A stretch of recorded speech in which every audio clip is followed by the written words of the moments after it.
The middle. It's kind of hard to figure out sometimes, isn't it? I mean, sometimes it can be great. Like the middle of an Oreo. Amazing. What about the middle of a movie theater aisle? Great, right in the center of the screen. But what about the middle of an airplane row? Yeah, that place sucks. What about anywhere but the aisle seat of a sporting event? Because you know if you're anywhere near the middle, you're going to have to tell 54 people, excuse your butt in their face multiple times a game. Sometimes the middle is no good. Well, the same goes for fantasy football. There's a few running backs in the middle rounds. Are they must-haves or must-avoids?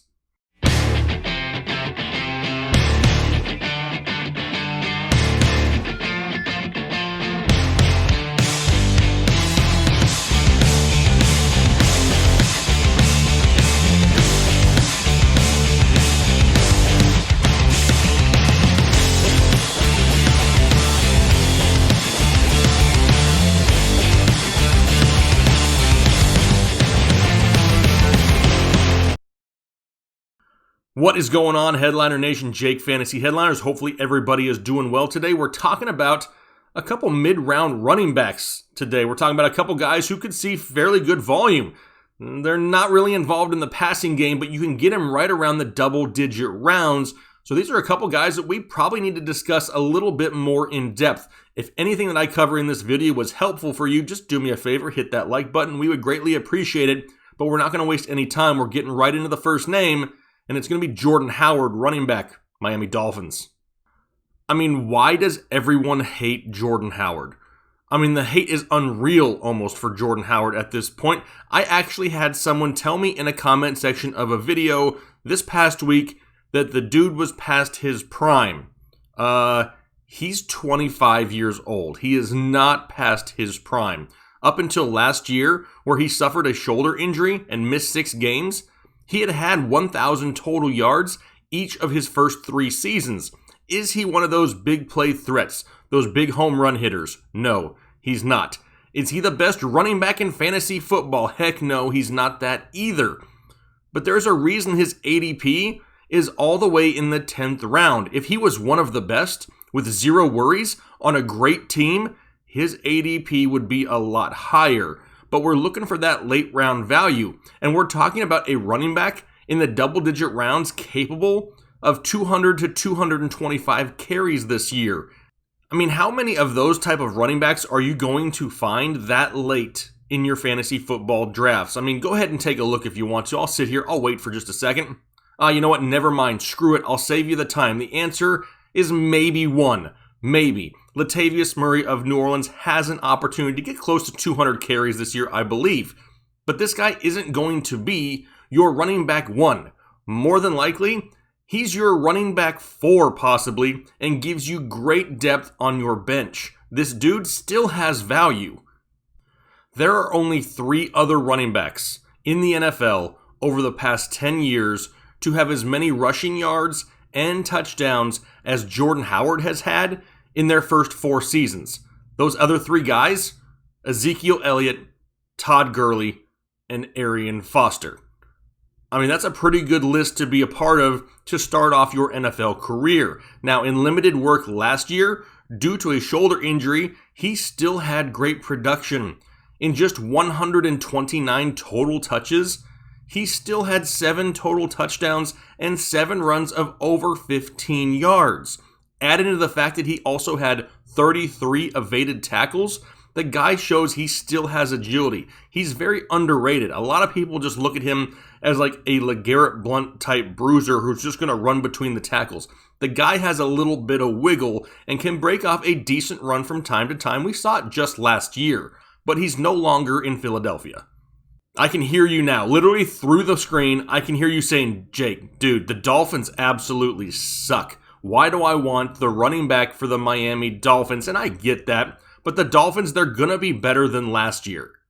We talked about the Dolphins not that long ago, right? I just did a do not draft wide receiver video about a week or so ago, and I mentioned Devontae Parker. We talked about their improved offensive line, how they brought in Jordan Howard and Matt Breida, the improved defense, right, on all 3 levels. And to me, the improvements on the offensive line and defense, that's enough for me to really want a few shares of Jordan Howard late in drafts. I mean, Miami was constantly trailing last year, and these improvements that they've made can greatly help the Miami run game. Think about it. If these guys aren't trailing every quarter of every game due to their improved defense, they got some weapons out there, and if they can get some leads, who do you think is going to get the bulk of the running game work? It's going to be Jordan Howard. Now, he's back to 100% health. He has the opportunity for 200 to 225 carries, and he is dirt cheap on draft day.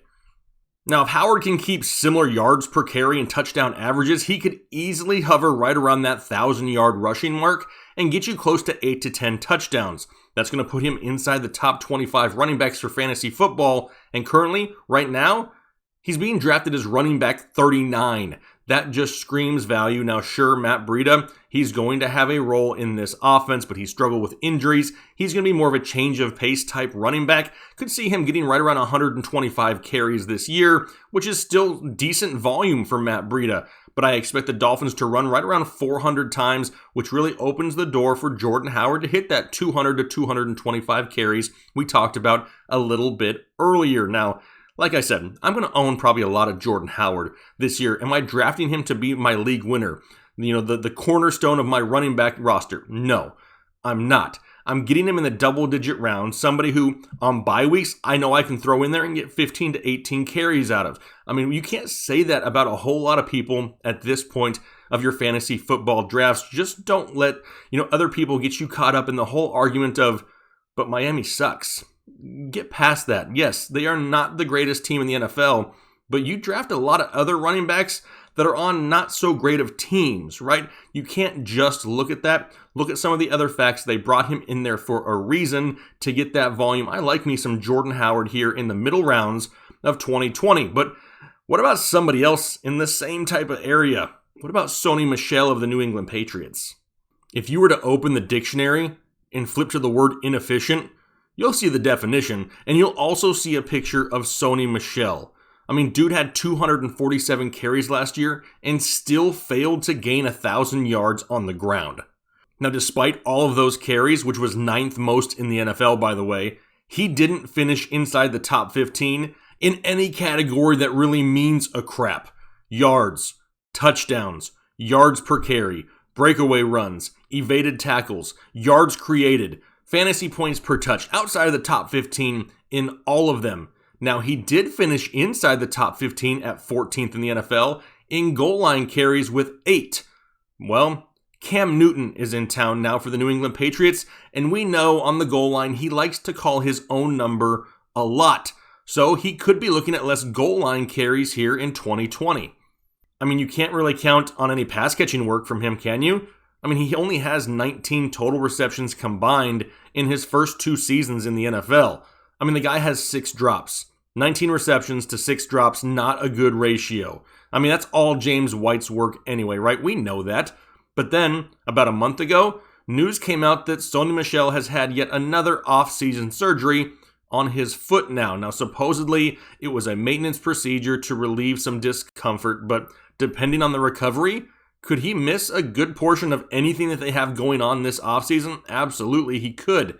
This has always been a backfield that is crowded, right? It's really hard to figure out on a weekly basis who's going to be the back that they feature.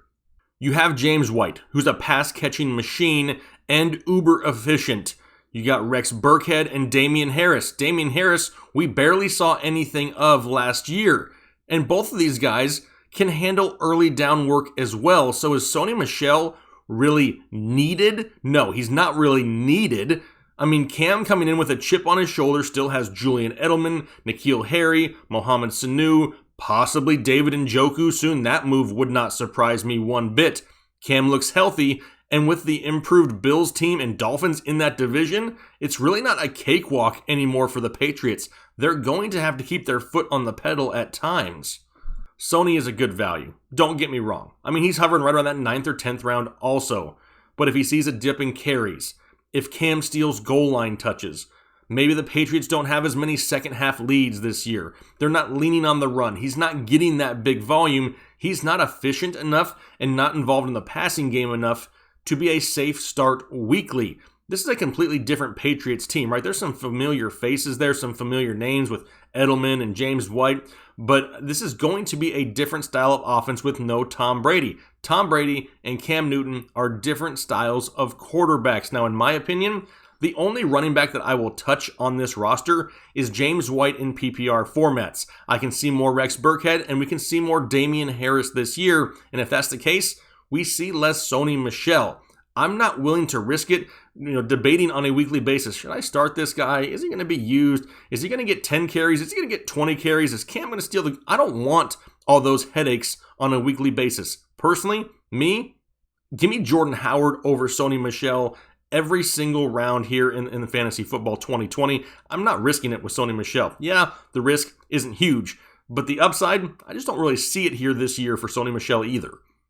All right, so there's a few mid-round running backs that a lot of people have had questions about, right? And there's some value there in the mid-rounds. You can find some, just don't rely on it. There's not a lot of it. Latavius Murray, another name I mentioned when we were talking about Jordan Howard, is somebody else who I really think has that potential to get right around 200 productive carries here this year. So that's another name I'm looking at in the double-digit rounds. But, if you have other questions about other players, throw them down below in the comment section. Myself or Kyle, we're trying to touch on almost every single player before draft start, just so you have some type of a take, some type of, information to help make your decisions a little bit easier on draft day. We greatly appreciate that support. If you're looking for a draft guide, don't forget thefantasyheadliners.com. Almost 600 virtual pages of all things fantasy football to help you dominate here in 2020. Go check that out. But otherwise, hopefully, we hope you guys have a great rest of your week, a great weekend, and we'll talk to you later.